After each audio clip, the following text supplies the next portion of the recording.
boa tarde a todos. Espero que estejam aí animados, porque o evento está gigantesco, né? É legal, acho que é uma presença maçante de todos os players aí de saúde suplementar e saúde pública estão aí presentes. Obrigado ao João e ao Tony pelo painel, obrigado ao Unidas pelo convite.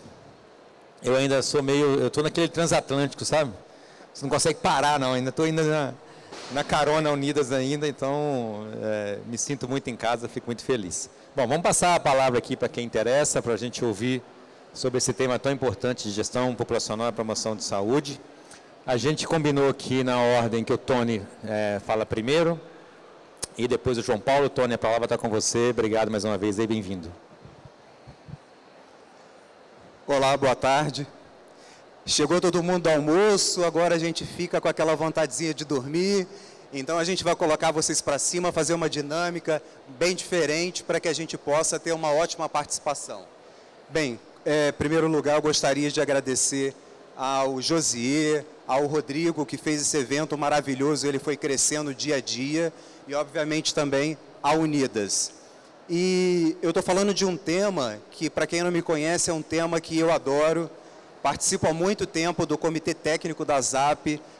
O primeiro manual que teve de gestão de saúde populacional, eu escrevi um capítulo desse manual lá atrás. Então, assim, eu venho numa história de gestão de saúde populacional há muito tempo. E agora, compondo o Grupo Valsa.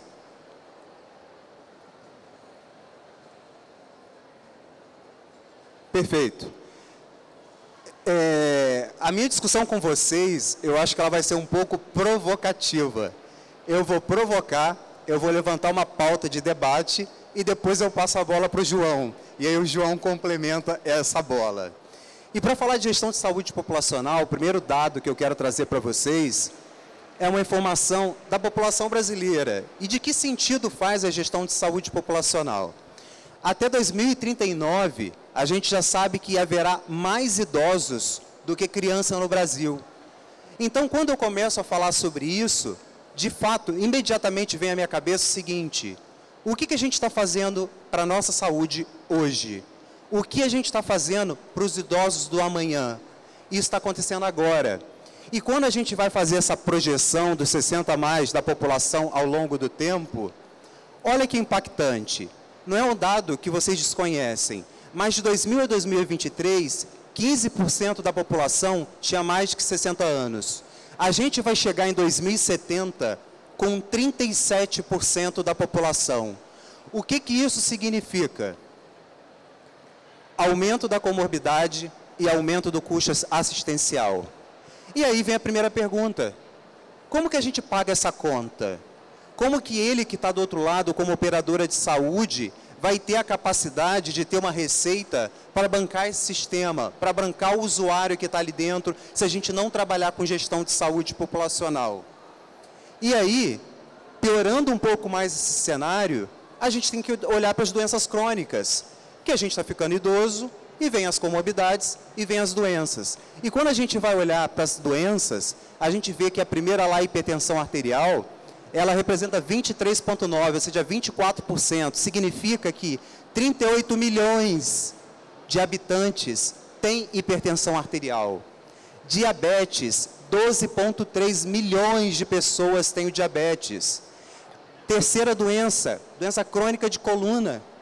Olha o impacto que isso tem no tratamento de uma doença de coluna e que, se a gente não fizer prevenção e promoção em saúde, a gente sabe qual vai ser o caminho dessa doença: cirurgia. O paciente vai para uma cirurgia, vai ter um problema de reabilitação, esse paciente vai ficar rodando dentro do sistema e vai consumir o dinheiro, o prêmio de dentro do sistema. Depois a gente vem, isso foi provocado e aumentado depois da Covid, a depressão, que representa 16,3 milhões de habitantes, que a sua saúde mental de alguma forma está extremamente prejudicada. E depois a gente vem com câncer, que são 4 milhões de vidas acometidas por essa doença.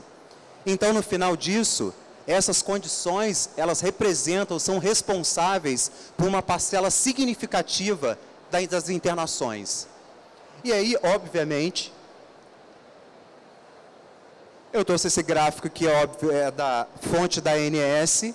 Quando a gente vai olhar em 2024, quanto está a sinistralidade, ela está na casa dos 83%.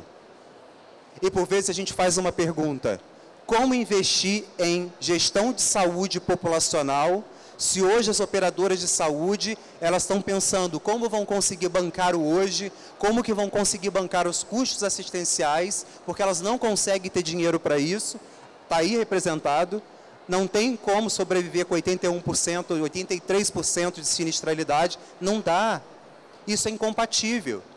E aí, a gente às vezes faz uma crítica, eu estou falando como prestador de serviço, e a gente às vezes questiona que quando a gente vai analisar uma população, ou quando a gente vai discutir com uma operadora de saúde, ela olha para a pirâmide de Mendes e fala o seguinte: eu consigo trabalhar para nível 3 e 4, para gestão de casos complexos, e eu não consigo trabalhar para a base da pirâmide. E uma coisa que eu sempre, quando eu falo sobre esse assunto, é o seguinte: daqui a pouco haverá uma inversão da pirâmide, porque como eu não estou conseguindo trabalhar nos pacientes ou naquelas vidas que não têm risco, e eu estou trabalhando só na ponta da pirâmide para o caso complexo, que tem várias internações, múltiplas consultas, o que vai acontecer? Essa pirâmide automaticamente, a pessoa vai aumentando a expectativa de vida, essa pessoa vai ficando mais velha e essa pessoa vem trazendo com ela outras comorbidades. Então eu digo que esse ciclo, se ele não for interrompido, se a gente não entrar para fazer alguma coisa para essas vidas, o cenário ele já está desenhado. É só a gente enxergar o que está acontecendo com a nossa população. Ela está idosa e a gente precisa cuidar dessa população. E na sequência, como eu disse que eu vou provocar, vou trazer alguns números que eu não sei se vocês conhecem, mas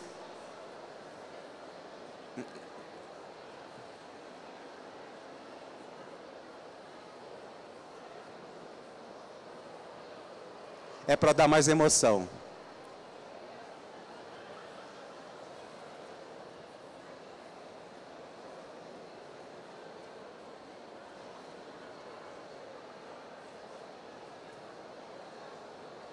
Perfeito. Então, o primeiro dado que eu quero mostrar para vocês é o seguinte: essa fonte da ANS, obviamente que vocês conhecem, 71% hoje dos beneficiários, de 51 milhões de beneficiários que está dentro da saúde suplementar, eles estão relacionados a planos empresariais. E aí vocês vão entender onde eu vou chegar com esse contexto. 7,9 milhões de brasileiros foram afastados por auxílio-doença em 2020 a 2023. Vocês sabem o que isso representa para a saúde populacional? 6 bilhões é o custo por afastamento por ano no Brasil. E por fim, 9 de 10 brasileiros que estão no mercado de trabalho apresentam sintomas de ansiedade. E aí vem uma pergunta: o que nós estamos fazendo para esse mercado? O que nós, como prestadores de serviço, o que nós, como operadoras de saúde, o que a gente está fazendo de prevenção e promoção em saúde, se a gente tem números alarmantes sobre como está a nossa condição de saúde? E, obviamente, vem a pergunta: qual a estratégia? O que a gente vai fazer para mudar esse cenário? Óbvio, implementar uma gestão de saúde. Mas é simples, Tony, fazer isso? Não é simples fazer isso. E aí eu peguei aqui um desenho que foi da própria ASAP, né, que é a Associação Aliança para a Saúde Populacional, e onde ela mostra o seguinte: não consigo fazer o pointer na televisão. Mas quando a gente vai implantar esse serviço, a gente tem que ter primeiro receber as bases. E aí o que eu quero chamar a atenção aqui, que na hora que a gente faz um alinhamento para implantar o serviço, a gente começa por primeiro ponto de dificuldade. É que quando a gente recebe a base cadastral dessas vidas, às vezes eu não tenho contato telefônico. Então, eu já tenho uma dificuldade de pegar aquela minha população, que é a minha população total, para poder fazer a minha estratificação e entender qual a gravidade para aquela população e o que eu preciso fazer para cada nível desta população. Então, para a implantação da gestão, eu estratifico, entendo se aquela vida tem risco, se eu não consigo identificar o risco dela, ou se ela está em tratamento, ou se ela está em alta complexidade. E como eu falei anteriormente, hoje, na minha expertise, na minha experiência, as operadoras acabam trabalhando ou concentrando a sua receita no tratamento ou nos pacientes de alta complexidade. E que a gente deveria inverter isso. Eu deveria começar naquele que não tem risco, para justamente fazer com que ele, a cada dia, ele fique melhor, melhore sua qualidade de vida e não chegue no estágio 4 ou 5. A partir do momento, então, que eu identifico e estratifico essa população, eu sei de como é essa população e eu começo a fazer a intervenção. E as intervenções, às vezes, a gente pensa que tem uma intervenção que ela tem que ser complexa. Isso não é verdade. Às vezes, o que aquele paciente precisa é ter um médico de referência para, no momento que ele precisa de alguma coisa, seja numa dor de barriga, seja numa dor no joelho, uma dor na perna, porque é assim que ele vai falar para a gente, ele vai ligar. E ele vai ter aquilo que ele precisa. E quando eu digo que ele vai ter o que ele precisa, é porque ele não vai pegar o carro dele e ele não vai para um pronto-socorro. Porque aquilo poderia ser tratado dentro de uma linha de cuidado, dentro da gestão de saúde populacional. E para a gente finalizar, não adianta a gente estratificar a população, entender qual a linha de cuidado, se eu não consigo mensurar resultado. Porque daí, gente, vira balela. Ou daí a gente perde credibilidade. A gente não consegue medir o que a gente está entregando. E aí o que acontece? A gente não consegue ter uma adesão, ter o engajamento daquele usuário e a gente não consegue fidelizar tanto a operadora como o próprio cliente. Nessa sequência, tem um dado nessa imagem que ela me chama muito a atenção. E eu vou mostrar isso aqui para vocês. Lá no título está determinantes de saúde. E vejam bem, 50% dos problemas dentro da saúde do indivíduo estão relacionados com hábitos de vida. Isso é totalmente modificável. Significa que se eu fizer uma atuação no hábito de vida, aquele que era sedentário e passa a fazer atividade física, ou aquele paciente que ele não ia ao médico, não fazia uma consulta, ou que ele, enfim, eu posso mudar. Então 50% do meu problema já resolvi só com alteração de hábito de vida. Outros 20% do ambiente, saneamento básico, aonde aquela pessoa mora, se a água dela é potável, de que maneira a gente pode ajudar aquele usuário. E por último, o acesso à saúde. Se ele tem dificuldade de acesso à saúde, ele não vai conseguir seu tratamento. E aí é uma matemática simples. Se eu somo 50, com 20, com 10, eu tenho 80%. Então significa dizer que dos 100% de determinantes de condições de saúde, eu posso mexer em 80%. Então, por que cada vez mais a gente não implementa programas de gestão de saúde populacional? E a gente entrega resultado para a comunidade.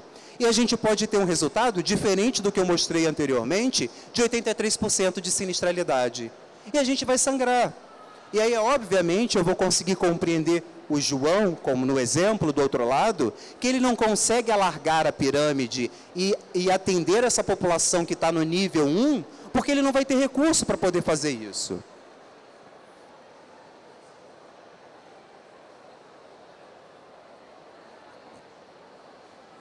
Obrigado. E aí, agora, eu quero fazer a conexão, porque geralmente quando a gente fala de gestão de saúde populacional, muito se pensa, operadora de saúde, ela me dá X% da sua população, eu mapeio, coloco dentro de uma linha de cuidado e vou tratar aquela população. Mas eu fiz questão de mostrar para vocês todos os problemas relacionados à ansiedade no trabalho, aos problemas de afastamento, do absenteísmo do trabalho, porque existe uma relação direta entre gestão de saúde populacional e corporativa. E o que as duas diferenciam? Em nada, porque no final das contas, elas querem contribuir para uma sociedade mais saudável, empresas mais produtivas, com menos gastos relacionados à saúde. Isso se define gestão de saúde populacional, qualidade de vida. Obrigado. E quais são as vantagens da gestão de saúde populacional para o sistema de saúde?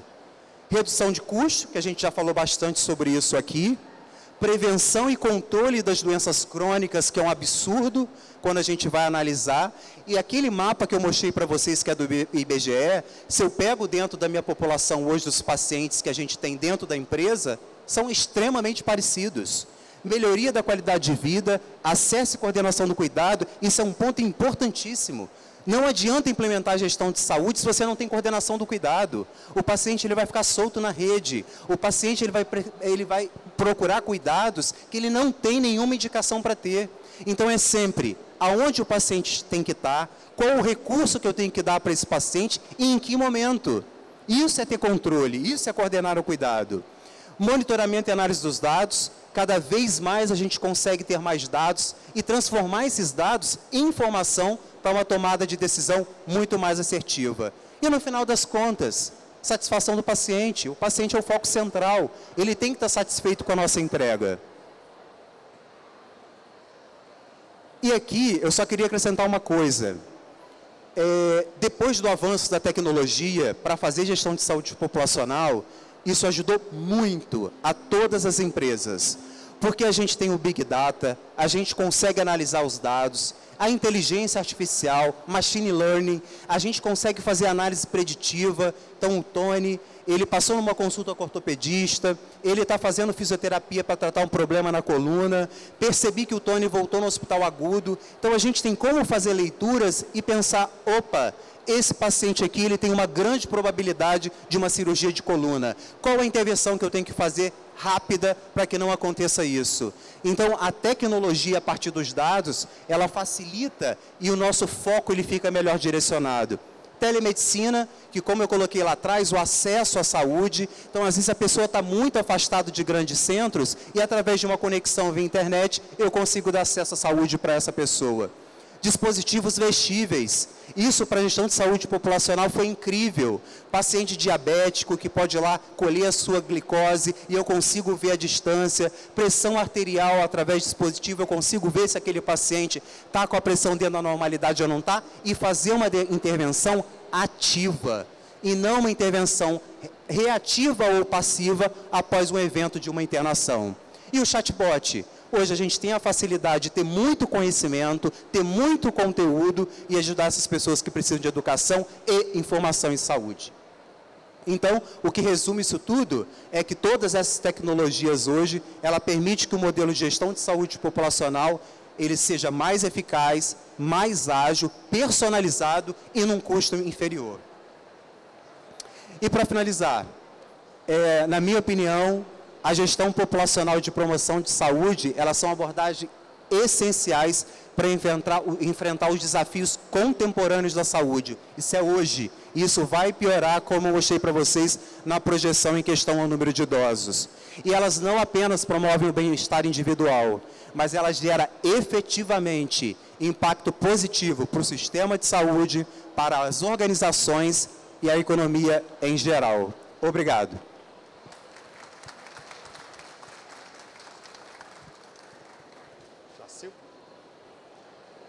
Colocar a próxima.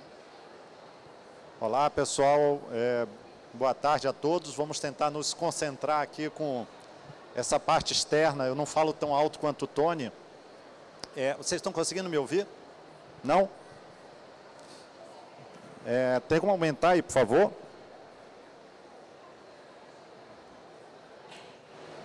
Bem, então agora melhorou? Agora a gente o Tony mostrou muito bem o que é a gestão de saúde populacional, quais os benefícios que o sistema de saúde pode ter. Mas como é que a gente tira isso do PowerPoint e traz isso para a prática? Eu sou médico de formação, trabalho há muito tempo, há mais de 30 anos, numa operadora de plano de saúde, de uma autogestão, filiada à Unidas. E lá o desafio é muito maior do que isso que o Tony mostrou. Olhando a apresentação dele, a gente vê que a nossa empresa é muito avançada, talvez a mais avançada de todas, porque a gente já está vivendo em 2080, porque a gente tem 60% de idosos. Então, um país que vai ter em 2070, 30 e poucos % de idosos, nós já temos 60%. Então, o nosso desafio é atual. E hoje a gente só consegue administrar uma carteira com 60% de idosos, porque a gente começou o trabalho lá atrás. Começamos há 30 anos atrás em gestão de pacientes crônicos, quando mal se falava em disease management, ou gerenciamento de doença, ou case management, gerenciamento de casos, ou até mesmo assistência farmacêutica. Então, todo esse assunto, ele só consegue sair do papel se você investir hoje para exatamente ter os benefícios futuros. Isso requer dinheiro, Tônia, requer muito dinheiro. Então, tem que haver uma política de saúde da empresa, seja do plano de saúde, do sistema público ou privado, de que é importante investir hoje para colher os frutos no futuro. E por isso muita gente não tira do PowerPoint, acha muito bonito, mas na prática não traz para o mundo real.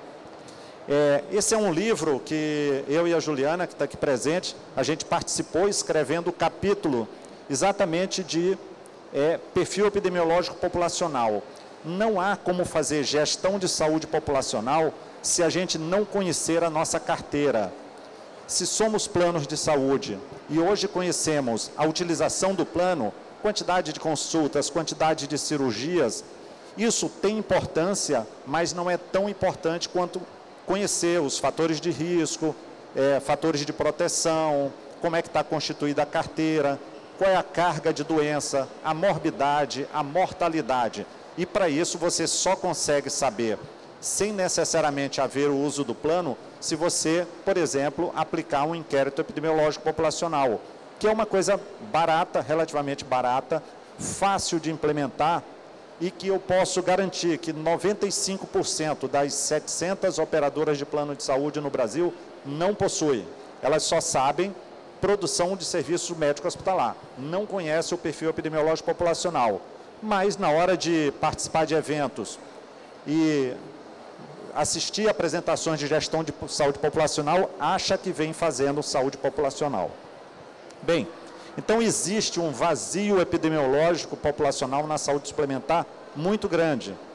E uma das coisas que a gente tem tentado e vai conseguir lá na Unidas é fazer com que pelo menos as autogestões tenhamos um conhecimento maior epidemiológico da nossa população e não só fique pagando por procedimentos que já foram ou estão sendo realizados.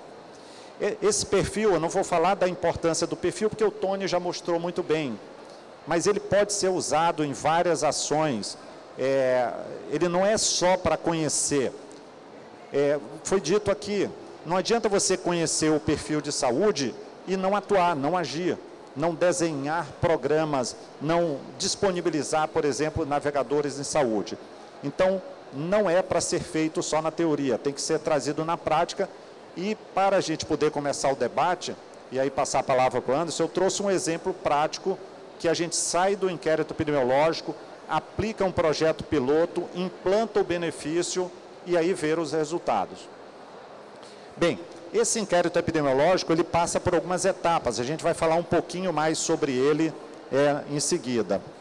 E um outro ponto que é chave, que a gente trata nesse livro, que é a questão da estratificação clínica. Muitas operadoras têm a estratificação da sua população pelo que consomem, pelo que gastam.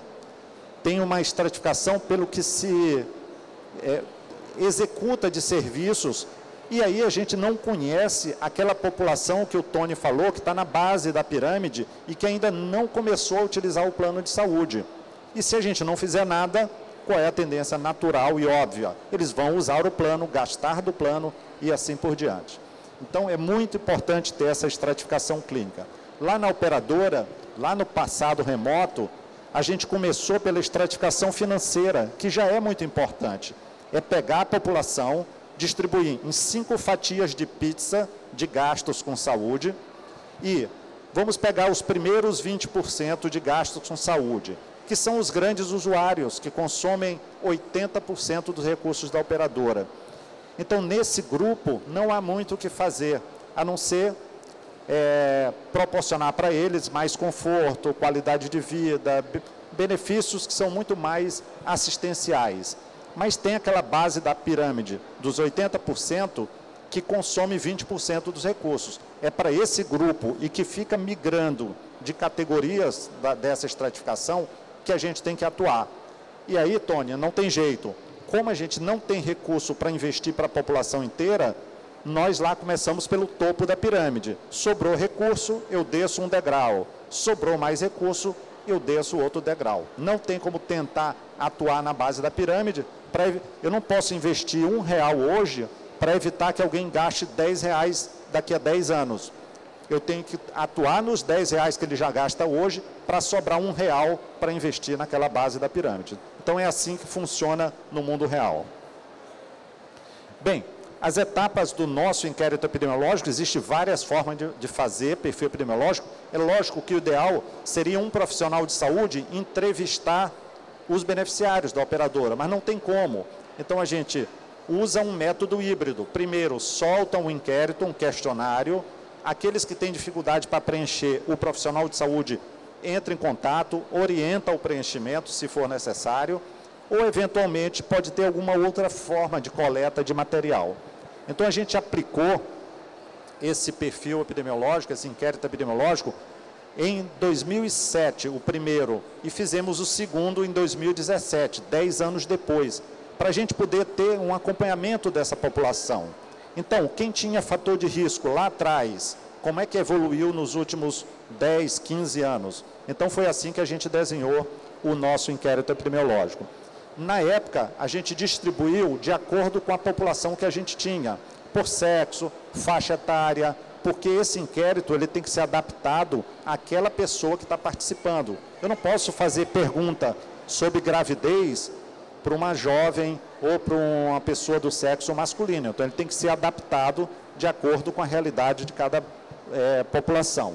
Tem que ter todo o tratamento estatístico, de índice de assertividade, e com isso a gente vai conseguir coletar dados demográficos, dados socioeconômicos, que são muito importantes no Brasil. A minha população da operadora são servidores públicos federais. Eles têm um perfil. Provavelmente o lá da CACI são bancários e suas famílias, tem outro perfil, e assim por diante. E esse perfil socioeconômico é muito importante, principalmente se você cruzar com os dados da saúde ocupacional também. Se é uma postal saúde dos carteiros, é um tipo de doença, provavelmente vai ter muita doença da coluna, porque carrega lá as bolsas. O nosso eram os mata-mosquitos, vão ter muita intoxicação por organofosforado, clorado e assim por diante. Bem, fatores de risco e proteção, já falamos. E, por fim, uma única pergunta, que se a gente não fizesse nada, mas perguntasse para a população, como é que você está se sentindo, qual é o seu estado geral de saúde nos últimos 30 dias? Só essa pergunta, e existem estudos mostrando isso, ele já dá uma ideia de doença crônica, de câncer, ele tem uma assertividade muito grande, por exemplo, para saúde mental, transtornos da saúde mental. Então, é muito importante uma única pergunta. Então, a gente costuma colocar essa pergunta no final do inquérito epidemiológico, só para complementar esse questionário. Bem, então, tudo que eu vou mostrar para vocês, eu trouxe aqui uns 6 ou 7 exemplos, decorreu do inquérito epidemiológico que a gente fez em 2007, depois em 2017. Então, vários trabalhos esses que a gente gerou uma produção científica na Capcesp, que é a empresa, que a gente apresentou esses trabalhos no Brasil, no exterior, ganhou alguns prêmios Unidas lá, que é promovido pela instituição. E o mais importante do que isso, ganhar prêmio, apresentar no exterior, não teria nenhum sentido se a gente não usasse essas informações para fazer alguma coisa. Ou, às vezes, essa coisa é não fazer nada. Chegar à conclusão de que, olha, eu não preciso fazer nada. Ou eu até quero fazer alguma coisa, mas eu não posso porque não tenho dinheiro, não tenho recurso. Mas eu sei, o problema está mapeado. Então, foi assim que a gente atuou nos últimos anos. Então, esse estudo aqui, olha que interessante, a gente pegou todo mundo que participou da pesquisa lá de 2007, verificamos qual era o status de saúde, fatores de risco e proteção, e fizemos um follow-up recente.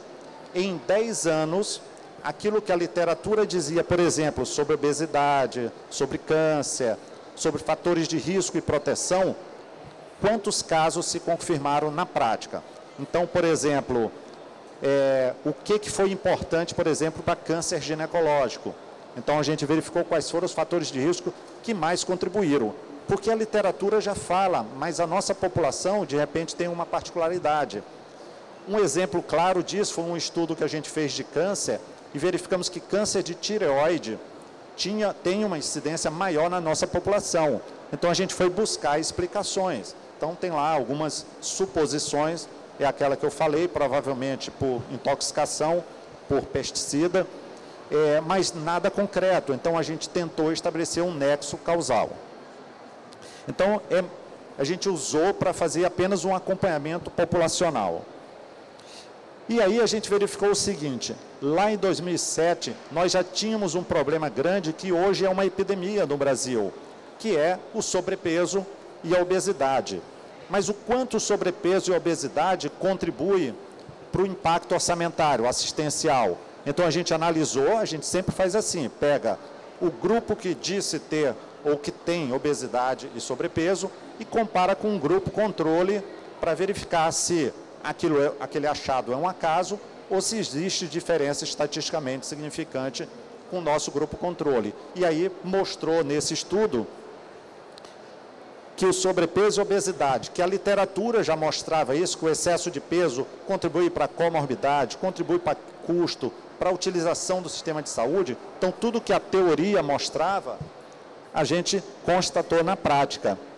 Então, a gente comparou aqui os dados de quem participou da pesquisa, que tinha sobrepeso e obesidade, no caso aqui os obesos, e verificamos e comparamos com não obesos. E verificamos que essa diferença de utilização do plano era significativa. Depois disso, a gente pegou a diferença de utilização, ou seja, a utilização incremental do plano, trouxemos para o valor presente do procedimento, então, quanto custa uma consulta, um exame, uma terapia, uma internação, e multiplicando por essa diferença, a gente chegou ao impacto orçamentário. Que foi neste estudo que a gente apresentou na ISPO, que é da Sociedade Internacional de Farmacoeconomia, a gente mostrou que o custo incremental dos obesos sobre os não obesos era de 22,6%, que dava na nossa operadora, na época, 6 milhões por ano de gastos adicionais. Então, vejam, eu já tenho aqui um número que, se eu investisse metade disso para ajudar as pessoas a controlar a doença, porque a obesidade é uma doença catalogada na CID, eu talvez tivesse um retorno de investimento. Então, é sempre uma possibilidade. Ah, mas aí vocês poderiam dizer, mas a operadora já paga o tratamento da obesidade, a gente paga a cirurgia, que já é a instância, a última instância. Mas e o restante? As intercorrências, o auxílio na parte psicossocial, que é muito importante, o remédio para a obesidade e assim por diante. Então, a gente pegou essa informação, aqui foi o estudo, né, que a gente tinha feito, foi apresentado na Unidas, nesse evento internacional, e aí implementamos um projeto piloto de obesidade, e aí para isso a gente precisava de uma amostra menor. Eu não tinha dinheiro para bancar o tratamento farmacológico para todo mundo. Então, pegamos dentro dos funcionários da empresa, eram mais de 400, quase 500, e que participaram da pesquisa, e que a gente sabia que tinha o sobrepeso com comorbidades e a obesidade, nós dissemos o seguinte, contratamos uma equipe multidisciplinar, nutricionista, assistente social, etc., uma equipe, bancamos o tratamento farmacológico, quer dizer, negociamos com a indústria farmacêutica, adquirimos os produtos, obviamente, com uma coparticipação financeira do beneficiário. Essa coparticipação ela foi proporcional ao salário da pessoa, quanto menos ele recebia de salário, maior a nossa participação da empresa e menor no sentido oposto. E aí fizemos o convite para essas pessoas para serem atendidas por essa equipe multidisciplinar. E o impressionante é que numa avaliação no primeiro ano, e a gente estabeleceu, sim, isso é importante, nós não tínhamos dinheiro para bancar o tratamento dessas pessoas para sempre, porque o tratamento farmacológico é muito caro. Vocês estão acompanhando aí na mídia, cada vez surgem novos novos medicamentos e cada vez mais caros. Então a gente bancou o primeiro ano, o funcionário já sabia que ia ser por um ano e depois a gente teria uma política de desconto, mas ele que compraria integralmente o produto. Nós sairíamos do circuito e continuaríamos bancando só a parte assistencial. E aí o resultado foi fenomenal. Não é o objetivo aqui mostrar, mas foi acima daquilo que a literatura diz de perda de peso. E perda de peso mantida. Bem, infelizmente a notícia mais recente não é boa.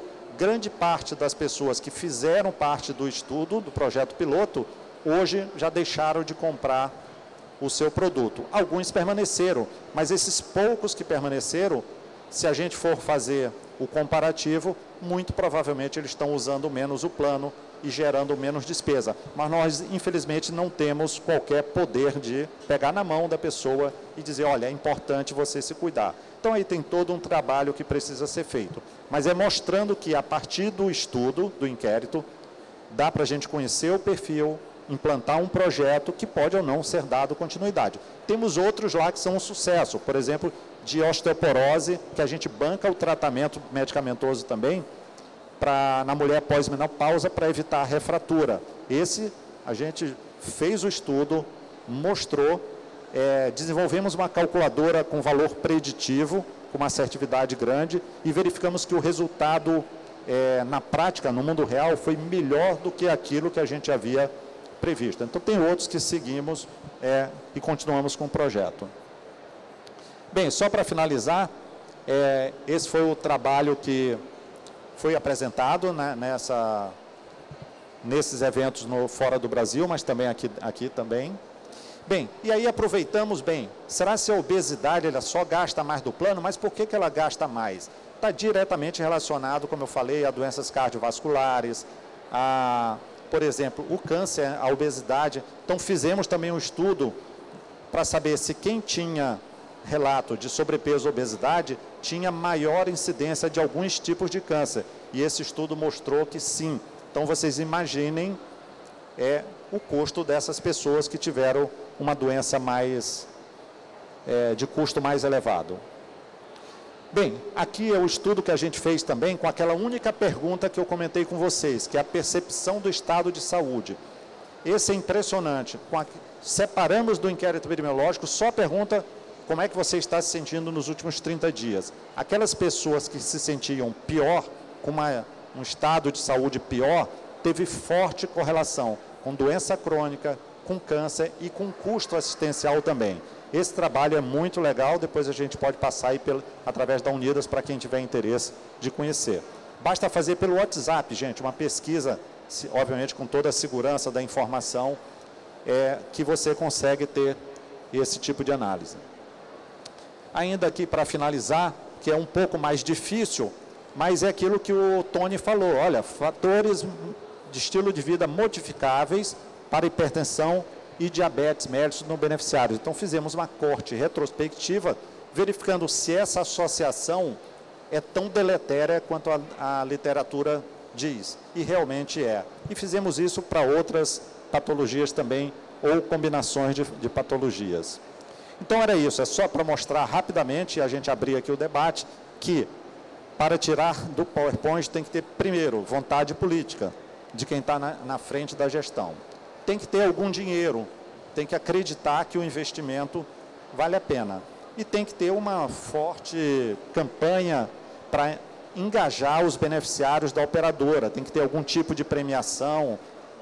O incentivo pode ser isenção de coparticipação financeira, por exemplo, como a gente tem lá no programa de rastreamento de câncer de mama.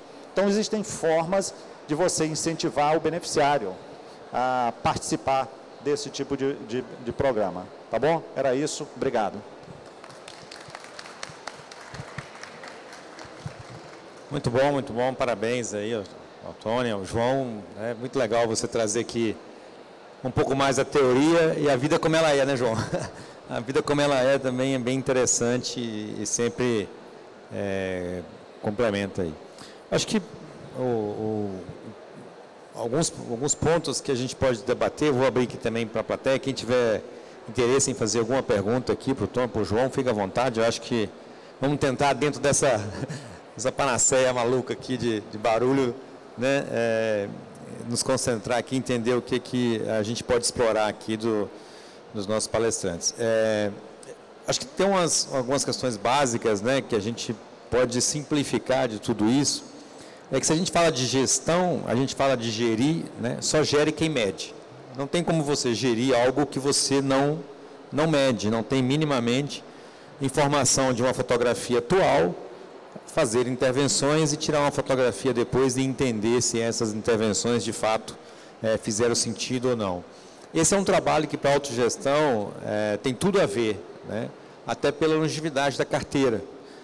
Eu acredito que os planos que a gente considera planos de mercado têm uma maior dificuldade, porque muitas vezes você vai tirar uma fotografia, daqui 10 anos não estão mais lá os beneficiários que estavam 10 anos atrás, e isso acaba sendo mais um ponto de discussão aí para colocar. Mas a autogestão não, a autogestão em geral, a gente vai, né, cuidar desse participante por muito tempo, então faz todo sentido você fazer esses estudos, esse mapeamento, porque você vai de fato colher, né, aquilo que você plantou aí sobre esse investimento. Outro ponto importante é que a própria população não se conhece, né? As pessoas não sabem o que elas de fato possuem, muitas delas, né? Então, ao você provocar um movimento desse, você também acaba fortalecendo muito o que a gente defende de autocuidado, de autoconhecimento, porque as pessoas não sabem. Aí, ao preencher um formulário e chamar atenção por alguma coisa, ela fala assim, pô, peraí, será que não é algo que eu possa estar me cuidando ou fazendo, né? Normalmente, a gente negligencia muito. E dados de produção, dados de pagamento, de exame, não são dados confiáveis, né? Porque a gente tem um erro muito clássico na nossa análise, é quando a gente vai, por exemplo, medir mediana de exames. A gente pega a utilização, por exemplo, de mamografia na saúde suplementar, é altíssima, mas as mulheres continuam chegando ao hospital com o estágio 4 de mama, né? Quer dizer, eu não estou fazendo, de fato, o exame em que eu preciso fazer. Algumas mulheres talvez estejam fazendo todo ano ou 2 vezes por ano, sem a real necessidade, e aquelas que realmente precisam fazer, não fazem, né?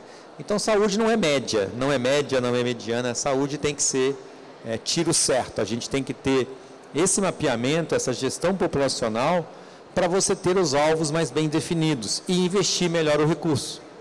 Se você consegue definir o alvo, você consegue ser mais assertivo em aonde você investe, né? Você não tem como você fazer rastreio em todo mundo, todos os exames para todo mundo, tudo para todo mundo, não tem dinheiro que vai dar conta. Então, a forma de você ser mais assertivo é minimamente você conhecer a sua população e entender cada extrato da população, cada segmento da população que você precisa fazer. Então, acho que isso são pontos importantes que a gente tem que sempre estar analisando, e eu vejo, sou muito crítico, assim como o João também a gente vê muito estudo sendo publicado, né? Então, eu falo que são os especialistas de LinkedIn, né? Nós estamos cheios de especialistas de LinkedIn, mas quando a gente olha aquilo na prática, a gente fala, cara, isso não é de fato resultados que vão fazer diferença, seja no critério assistencial para as pessoas, ou seja até no critério econômico, né? A gente tem uma cultura também de, às vezes, transformar tudo em modinha, né? Tudo via modinha. Aí a gente transforma o Novembro Azul em modinha, Outubro Rosa em modinha, tudo vira modinha, mas sem, de fato, ações efetivas que vão fazer diferença na saúde da mulher. Então, nós temos aqui mais 10 minutinhos aqui, um pouquinho mais. Vamos ver, alguém tem alguma pergunta? Gostaria de fazer aqui para os outros? A gente vai levar o microfone aí, porque senão não vamos ouvir aqui. Alguém gostaria de fazer alguma pergunta, alguma colocação? Vamos aproveitar aqui o momento. Senão eu tenho várias. Ninguém? Então vamos ouvir mais um pouquinho aqui dos meninos.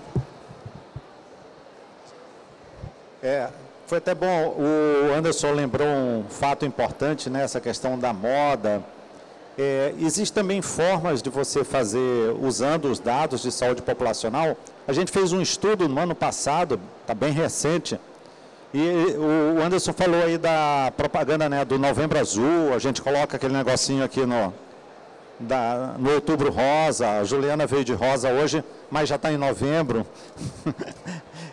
Então, é o seguinte, a gente fez um estudo muito simples, muito básico, que foi o seguinte: o Outubro Rosa é efetivo no estímulo às mulheres da operadora do plano de saúde para fazer os seus exames preventivos? E a gente constatou que sim. Lá na nossa operadora, pelo menos, a gente comparou nos últimos 4 anos, desculpe, o último trimestre do ano, a quantidade de mamografias que vem sendo feitas comparada aos trimestres, os primeiros trimestres do ano. E verificamos que em todos os anos, inclusive no ano da pandemia, as mulheres fazem numa proporção estatisticamente superior durante Outubro Rosa. Porém, aí é o que o Anderson falou, mas lá a gente tem um programa há muitos anos de saúde da mulher, para o rastreamento, que já há um estímulo para que as mulheres fazem. E esse estímulo é o que eu falei, é a isenção da coparticipação financeira. E tem lá uma análise que é feita para entrar em contato com essa pessoa e dizer, olha, o seu exame deu BIRADS positivo, então procure o seu médico, porque pode acender um sinal de alerta. Então é exatamente o que o Anderson falou. Não dá só para ficar postando foto no LinkedIn, se a gente não tiver uma estrutura por trás para estimular ou até mesmo dar um feedback para as pessoas. Eu queria fazer uma complementação sobre uma fala também do Anderson, sobre o desconhecimento da população. Nós que estamos dentro da saúde, dentro da empresa, a gente tem toda uma jornada de cuidado, uma linha de cuidado, e teve um colaborador que tinha sido recém-admitido e dentro da linha de cuidado ele tinha que ir para o médico de família, fazer toda a avaliação dele de saúde, e logo nessa admissão, nessa avaliação, para nossa surpresa, a gente fez um diagnóstico cardíaco irreversível, um paciente que precisaria fazer um transplante cardíaco. Esse paciente foi para o hospital, a gente estabilizou esse paciente entrou de licença, a gente acompanhou, colocamos dentro da linha de cuidado, o paciente está na fila de transplante, mas estabilizou, voltou ao trabalho, está trabalhando conosco e fará o transplante. Então, eu estou falando esse case que é a partir do rastreamento, a partir do momento que o paciente entra, ou um colaborador, a gente conseguir olhar para ele de uma forma diferente e realmente tirar do papel.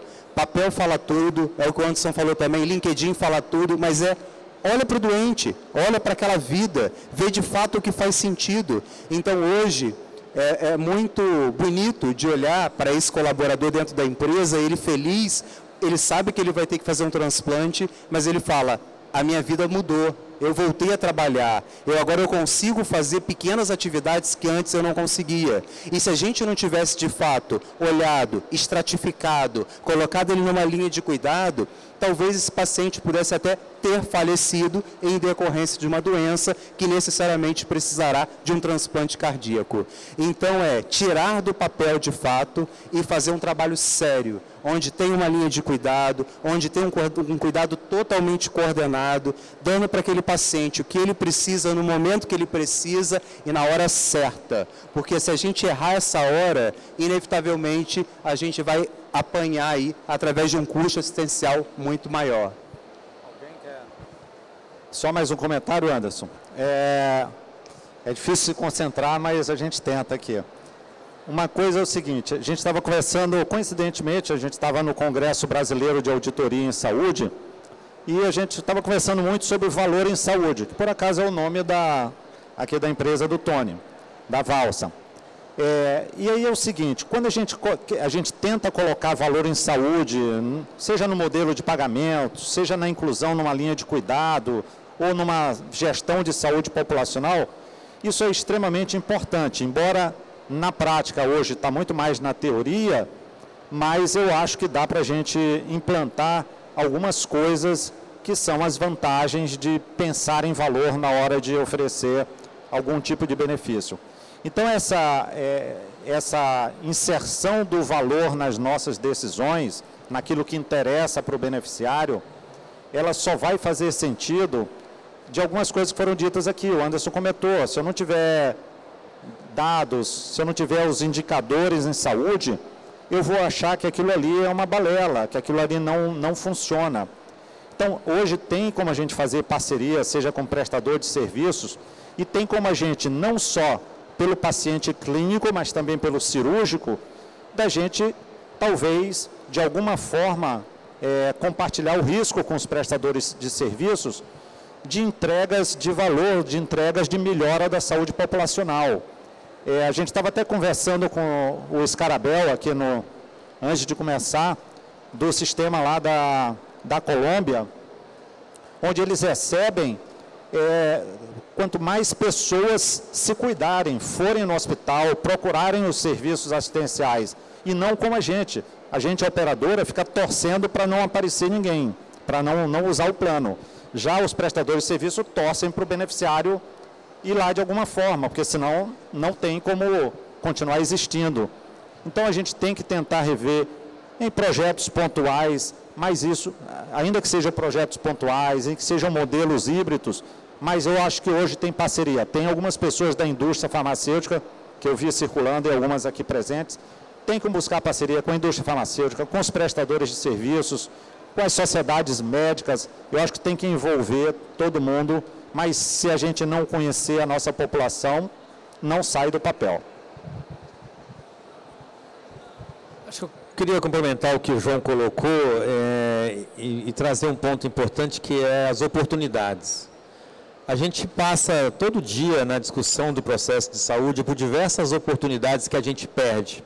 Eu vejo, por exemplo, a discussão de auditoria concorrente, auditoria...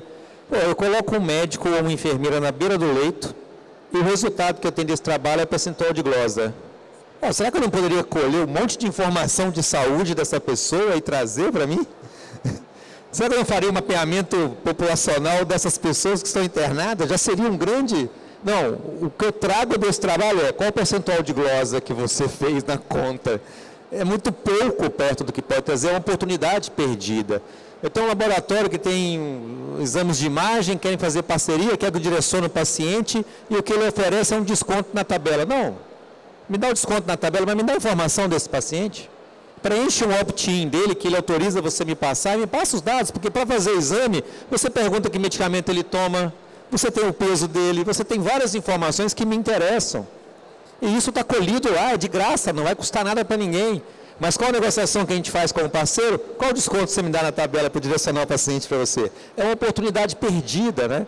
Então, se a gente olhar nessa cadeia da produção de saúde, da cadeia de atendimento, da cadeia de linha de cuidado, nós temos diversos momentos de oportunidades de trazer informações para tomada de decisões mais estratégicas, menos reativas, menos operacionais e mais estratégicas. São momentos em que eu estou pagando para ter o contato com o paciente e a informação que eu recebo um percentual de glosa, subiu 3% o percentual de glosa. Isso é muito pouco do que você pode extrair de um trabalho tão qualificado, que é uma enfermeira ou um médico na beira do leito fazendo auditoria concorrente. Quer dizer, o que você pode extrair de informação ali é gigantesco. E você não precisa pedir nada para ninguém. Você não tem que pedir para o hospital, você não tem que fazer nada. É ser profissional que está ali ou de uma empresa contratada que está realizando isso. É só fazer.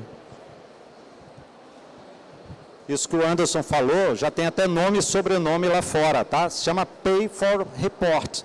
Pagamento por aquilo que é colocado no relatório. Então, são negociações que têm a ver com valor em saúde, para que você paga para o prestador, para ele, no caso lá, o sistema de saúde paga para o prestador, para ele te dar algumas informações que ele não tem acesso, que é o que o Anderson falou. No caso, ele disse que é de graça, porque seria o próprio funcionário da operadora, que também é uma hipótese. Mas lá, como talvez a mão de obra seja muito cara, eles estão pagando para o prestador dar informações e você, com isso, incluir maior conhecimento daquela população. Assim como tem Pay for Performance, pagamento por performance, já tem pagamento por report, né?